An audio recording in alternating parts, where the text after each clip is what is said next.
Was It a Dream by Guy de Maupassant. Narrated by Winnie O'Brien for Essential Audiobooks. I had loved her madly. Why does one love? Why does one love? How queer it is to see only one being in the world, to have only one thought in one's mind, only one desire in the heart, and only one name on the lips. A name which comes up continually, rising like the water in a spring from the depths of the soul to the lips. A name which one repeats over and over again, which one whispers ceaselessly everywhere like a prayer. I am going to tell you our story, for love has only one, which is always the same.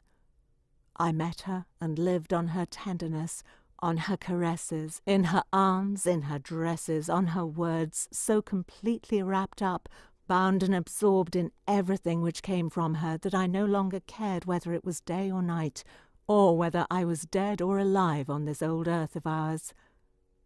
And then she died. How? I do not know. I no longer know anything.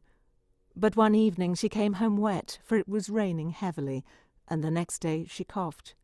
And she coughed for about a week, and took to her bed.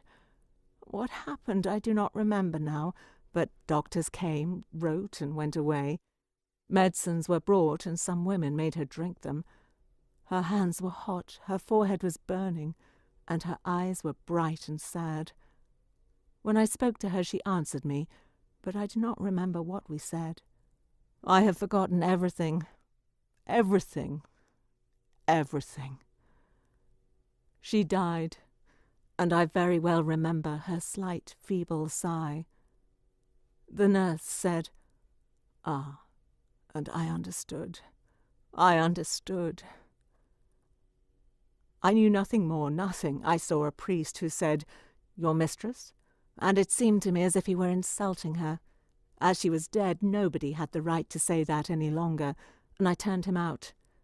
Another came who was very kind and tender, and I shed tears when he spoke to me about her. They consulted me about the funeral, but I do not remember anything that they said, though I recollect the coffin, and the sound of the hammer when they nailed her down in it. Oh, God, God! She was buried, she, in that hole! Some people came, female friends.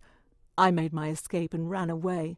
I ran and then walked through the streets, went home, and the next day started on a journey. Yesterday I returned to Paris, and when I saw my room again, our room, our bed, our furniture, everything that remains of the life of a human being after death, I was seized by such a violent attack of fresh grief that I felt like opening the window and throwing myself out into the street. I could not remain any longer among these things, between these walls which had enclosed her and sheltered her, which retained 1,000 atoms of her skin and of her breath, in their imperceptible crevices. I took up my hat and made my escape, and just as I reached the door I passed the large glass in the hall, which she had put there so that she might look at herself every day from head to foot as she went out, to see if her toilet looked well and was correct and pretty, from her little boots to her bonnet. I stopped short in front of that looking-glass in which she had so often been reflected, so often, so often, so often that it must have retained her reflection.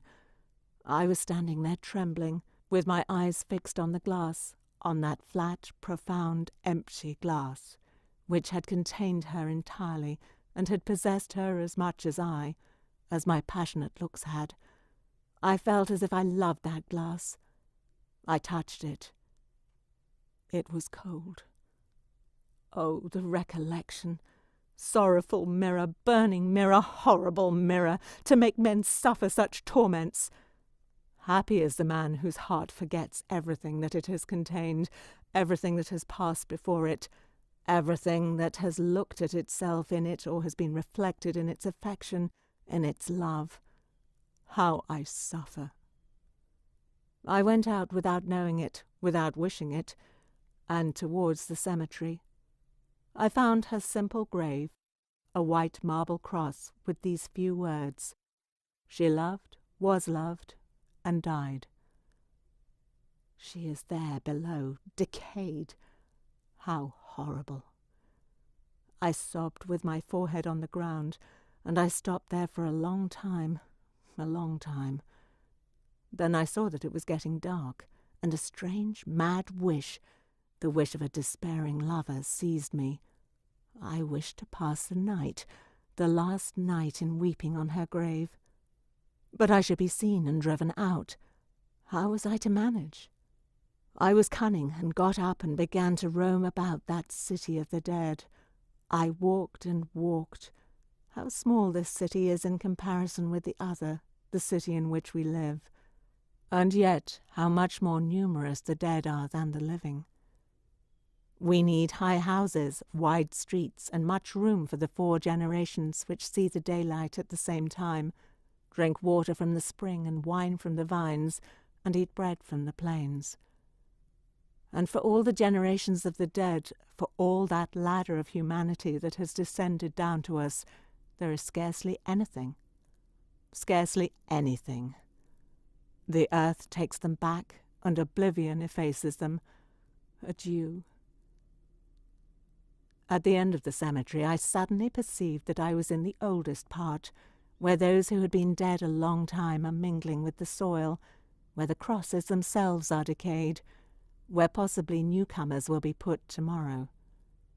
It is full of untended roses, of strong and dark cypress trees, a sad and beautiful garden, nourished on human flesh. I was alone, perfectly alone, so I crouched under a green tree and hid myself there completely amid the thick and sombre branches. I waited, clinging to the trunk as a shipwrecked man does to a plank. When it was quite dark, I left my refuge and began to walk softly, slowly, inaudibly, through that ground full of dead people. I wandered about for a long time, but could not find her tomb again. I went on with extended arms, knocking against the tombs with my hands, my feet, my knees, my chest, even with my head, without being able to find her. I groped about like a blind man seeking his way. I felt the stones, the crosses, the iron railings, the metal wreaths and the wreaths of faded flowers. I read the names with my fingers by passing them over the letters. What a night! What a night! I could not find her again. There was no moon. What a night! I was frightened, horribly frightened, in those narrow paths between 2 rows of graves. Graves! Graves! Graves! Nothing but graves! On my right, on my left, in front of me, around me, everywhere there were graves. I sat down on one of them, for I could not walk any longer. My knees were so weak. I could hear my heart beat, and I heard something else as well. What? A confused, nameless noise. Was the noise in my head, in the impenetrable night, or beneath the mysterious earth? The earth sown with human corpses. I looked all around me, but I cannot say how long I remained there. I was paralyzed with terror, cold with fright, ready to shout out, ready to die. Suddenly it seemed to me that the slab of marble on which I was sitting was moving. Certainly it was moving, as if it were being raised.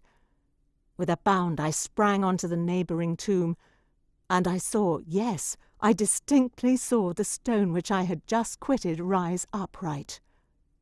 Then the dead person appeared, a naked skeleton pushing the stone back with its bent back. I saw it quite clearly, although the night was so dark.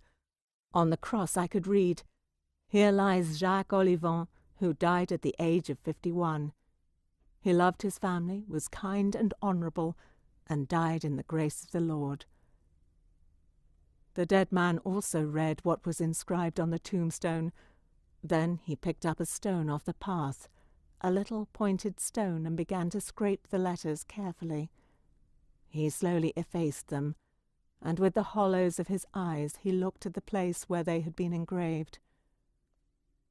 Then with the tip of the bone that had been his forefinger, he wrote in luminous letters, like those lines which boys trace on walls with the tip of a lucifer match. Here reposes Jacques Olivan, who died at the age of 51. He hastened his father's death by his unkindness, as he wished to inherit his fortune. He tortured his wife, tormented his children, deceived his neighbours, robbed everyone he could, and died wretched. When he had finished writing, the dead man stood motionless, looking at his work.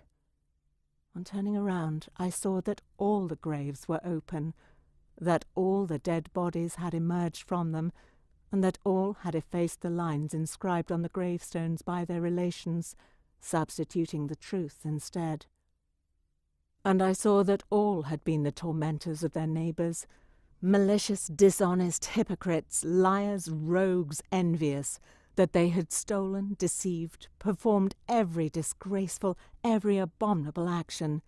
These good fathers, these faithful wives, their devoted sons, these chaste daughters, these honest tradesmen, these men and women who were called irreproachable, they were all writing at the same time on the threshold of their eternal abode the truth, the terrible and the holy truth, of which everybody was ignorant, or pretended to be ignorant when they were alive. I thought that she also must have written something on her tombstone, and now, running without any fear among the half-open coffins, among the corpses and skeletons, I went towards her, sure that I could find her immediately. I recognized her at once, without seeing her face, which was covered by the winding-sheet, and on the marble cross where shortly before I had read, "She loved, was loved, and died," I now saw. Having gone out in the rain one day in order to deceive her lover, she caught cold and died. It appears that they found me at daybreak, lying on the grave, unconscious. This is Essential Audiobooks, wishing you all a happy Halloween.